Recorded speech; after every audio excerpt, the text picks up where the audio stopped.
में 2 पेपर होंगे, पेपर 1 और पेपर 2। तो सबसे पहले मैंने थोड़ा सिलेबस को बाँटा है कि क्या-क्या, कैसे-कैसे चीज़ें होंगी।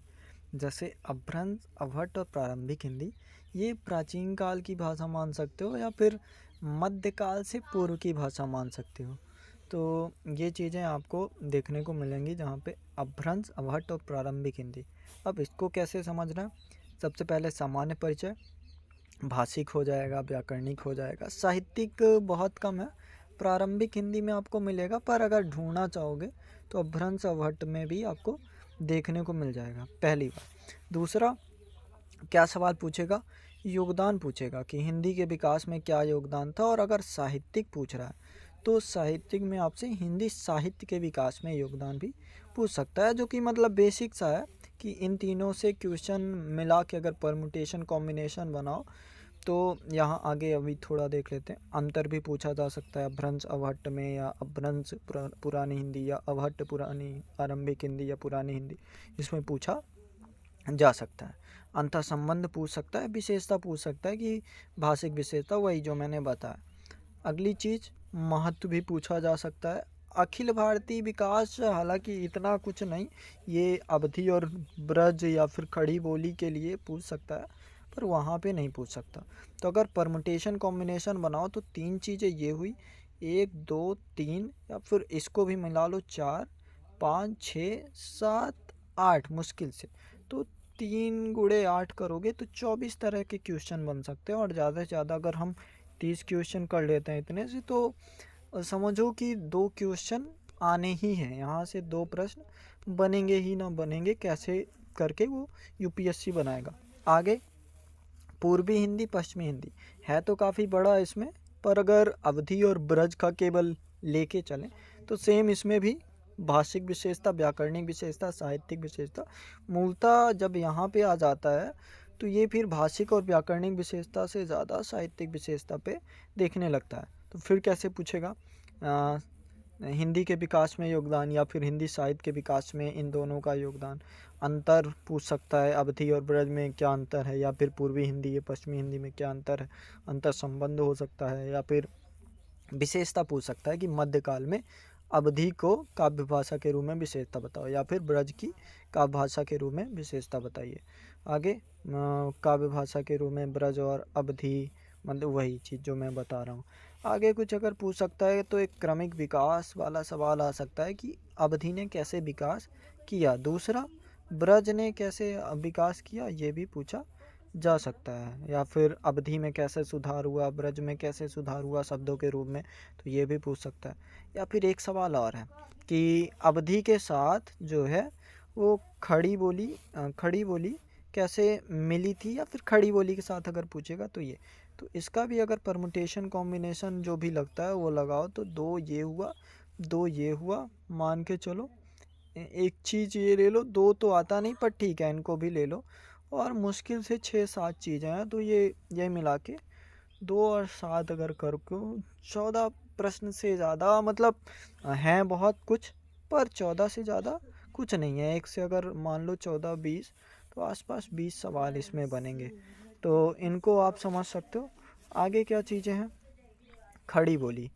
तो खड़ी बोली को भी आप देख सकते हो आराम से, भाषिक परिचय, व्याकरणिक, साहित्यिक, योगदान, ये वगैरह, अंतर संबंध, विशेषता, महत्व, अखिल भारतीय विकास, ब्रज भाषा के साथ तो जब मेल होगा तो उसके रूप में, या फिर मध्यकाल में खड़ी बोली कैसे थी, या फिर और इसमें और सवाल ऐड हो जाते हैं कि सिद्ध साहित्य, नाथ साहित्य में खड़ी बोली कैसे थी, खुसरो में कैसे थी, संत साहित्य में या रहीम के यहाँ कैसे थी, या फिर इसमें दक्षिणी हिंदी और खड़ी बोली ऐसा कुछ मिला के पूछना चाहे तो पूछ सकता है, हालांकि इतना खास मैटर नहीं।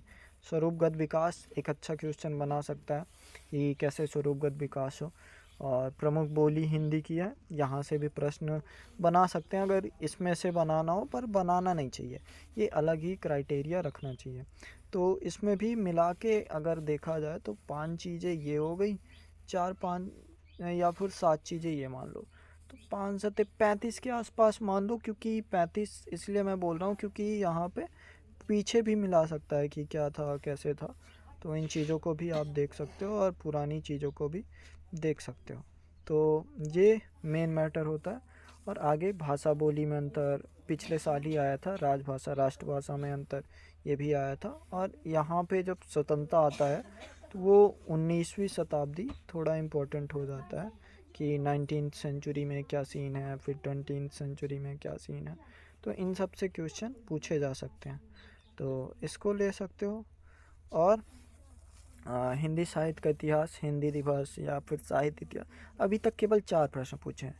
हिंदी दिवस क्या इतना महत्व रख पाया है, 14 सितंबर क्या इतना महत्व रख पाया है, और साहित्य इतिहास से और सवाल पूछे नहीं हैं। तो इनको उतना मैटर देना नहीं चाहिए, बट अगर देना है तो सोच सकते हो। बाकी वैज्ञानिकीकरण, कंप्यूटरीकरण, तकनीकी शब्द, ये पूरी चीज़ें मिला के 4-5 चीज़ें हैं। और एक सवाल 20 नंबर का, मतलब मुश्किल से हर 2 साल में एक सवाल यहाँ से बनते हैं, ये जो 4-5 चीज़ें। तो इसको भी अगर मिला के चलोगे तो ज़्यादा क्वेश्चन है नहीं। आगे अगर देखो, आदिकाल में 4 चीज़ है आदिकाल में। एक तो आदिकाल में कौन सी भाषा है वो समझ लो, और सिद्धनाथ साहित्य, राष्ट्र साहित्य, विद्यापति। मूलतः आदिकाल में सिर्फ, मतलब पेपर 1 में तो इतना ही है। पेपर 2 में थोड़ा भक्ति काल में ज़्यादा चीज़ है, पर पूछा सिर्फ 3-4 चीज़ है। कबीर पूछ लेगा, तुलसी पूछ लेगा मतलब भाषा के रूप में तुलसी पूछ लेगा, सूरदास पूछ लेगा, जैसी भी पूछा है 1-2 बार, तो जैसी पूछ लेगा। या फिर अगर पूछना ही है तो संत काव्य धारा भक्ति काल में कैसा था, सूफी काव्य धारा, कृष्ण काव्य धारा, राम काव्य धारा, तो इनके बारे में भी सवाल किए जा सकते हैं। रीति काल में रीति सिद्ध, रीति बद्ध और रीति मुक्त, ये 3 चीज़ें तो हैं, पर इससे ज़्यादा जो इम्पोर्टेंट है, सबसे इम्पोर्टेंट केशव हैं। बिहारी तो चलो मान लो पेपर 2 में हम पढ़ते ही हैं, तो ना वो एडजस्ट कर सकते हैं। घनानंद और पद्माकर, इनसे 7-8 सवाल किए हैं, तो इनको भी अगर मिला के देखा जाए तो 10-15 सवाल रीतिकाल से अगर सही से कर लिए जाए तो ज़्यादा दिक्कतें होंगी नहीं। आगे क्या चीज़ है, आधुनिक। आधुनिक थोड़ा बड़ा है, और बड़ा इसलिए भी है क्योंकि पेपर 2 में जो पूरे कवि हैं, जैसे छायावादी कवि सूर्यकांत हो गए, महादेवी वर्मा, जयशंकर हो गए, तो छायावाद ये हो गया हमारा। दूसरी बात कि ये पेपर 2 में भी है, तो इसलिए थोड़ा इम्पोर्टेंट है। प्रयोगवाद हो गया, प्रगतिवाद हो गया, जैसे मैथिली शरण हो गए, उससे पहले भरतेंद्र युग वगैरह भी है, तो वो भी हो गए, तो वो भी इम्पोर्टेंट है। अब जनवादी कविता या फिर नई कविता में अगर नागार्जुन को लो, मुक्तिबोध को लो, तो एक सवाल इनसे 15 या 20 नंबर का बनता है, बड़ा सवाल बनता है, और सवाल बहुत आसान होता है। या फिर रामधारी सिंह दिनकर से हालांकि अभी तक केवल 3 या 4 सवाल पूछे हैं, मतलब पूरे 10-20 साल में। तो उस हिसाब से देखा जाए तो ये जो 3 कवि हैं, जनवादी कवि, अज्ञेय, मुक्तिबोध और नागार्जुन, तो इनसे एक सवाल बनने की संभावना है, तो इनको थोड़ा अच्छे से देख लिया जाना चाहिए। मतलब जैसे कविता हो गए, खंड का, महाकाव्य, प्रबंध का भी, ये सारी चीज़ें इसमें भी जुड़ जाएंगी, तो इन चीज़ों को हम थोड़ा देखते हुए समझते चलेंगे। एक शायद खुसरो यहाँ पे और आ सकते हैं, आदिकाल में खुसरो को भी लिखा जा सकता है या फिर उससे सवाल किए ही जाते हैं। हालांकि खुसरो यहीं जो खड़ी बोली है पेपर 1 में, तो पेपर 1 के लिए अगर कर लिया तो यहाँ पे जो भक्ति काल या फिर यहाँ पे जो आदिकाल है ना, तो उतना फिर दोबारा करने की ज़रूरत नहीं पड़ेगी, पर क्वेश्चन किया जा सकता है। मतलब ऐसा नहीं है कि क्वेश्चन नहीं किया जाएगा। आगे जो लेखक वगैरह हैं, लेखक मतलब नाटक में, कहानी में, उपन्यास में, और निबंध की भी मानो तो प्रेमचंद निबंध में भी हैं, और अज्ञेय भी हैं, तो और एक हजारी द्विवेदी भी हैं, तो उनको भी निबंध में, या फिर आलोचक, जैसे एक पार्ट है आलोचक, तो आलोचक को अगर बेहतर से तरीके से कर लिया तो ये वाला जो पार्ट होता है ये थोड़ा आसान हो जाता है कि आलोचना करनी है, समीक्षा करनी है, या फिर संबंध बताना है, या फिर समालोचना करनी है। तो फिर अगर आलोचक कर लिए तो ये वाला एरिया थोड़ा आसान हो जाता है।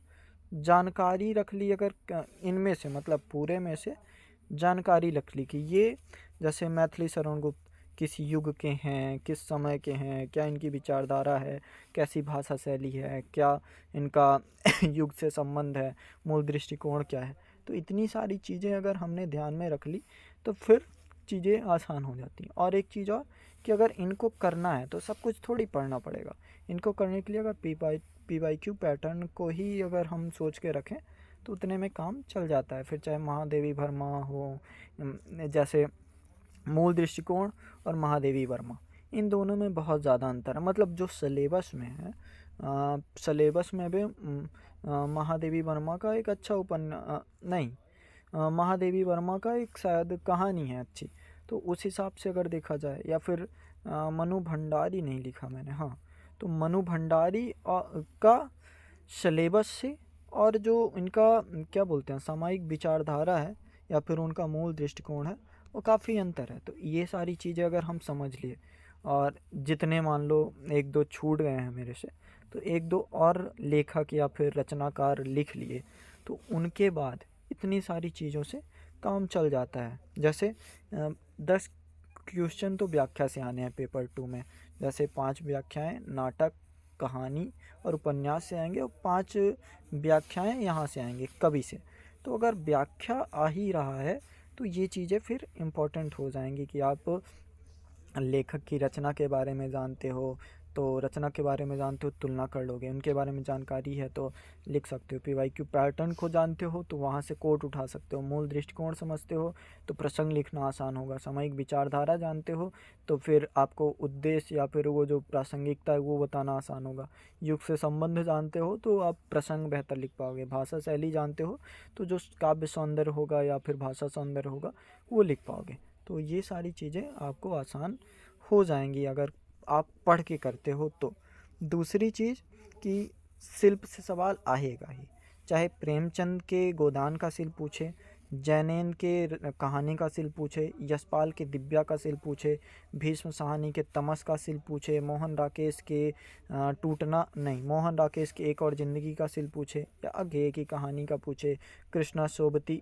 अब यहाँ पे शिल्प हो, संवेदना हो, मर्म हो, औपन्यासिक दृष्टि हो या फिर कहानी दृष्टि हो या विचारधारा हो, तुलना हो, समानता हो, ये कुछ चीज़ें भी हो, अगर आपको पता है लेखक के बारे में इतनी चीज़ें, तो सवाल इसी के इर्द गिर्द आते हैं। एक दो सवाल और कि नामकरण, क्या ये नाम सही है या नहीं सही है, अगर आप होते तो क्या करते, अगर गोदान नाटक होता तो क्या होता। तो अगर हमने ये वाला एरिया किया है अच्छे से कि नाटक क्या होता है, रंगमंच क्या होता है, कहानी उपन्यास में क्या अंतर है, कविता, खंड काव्य, महाकाव्य, प्रबंध काव्य क्या है, तो अगर ये सारी चीज़ें जानते हैं, आलोचक को जानते हैं कि क्या कैसे लिखते हैं, खुद आलोचना अगर कर पा रहे हैं, तो फिर निबंध ज़्यादा नहीं, इस साल एक आया था क्वेश्चन तो वो देख लेंगे।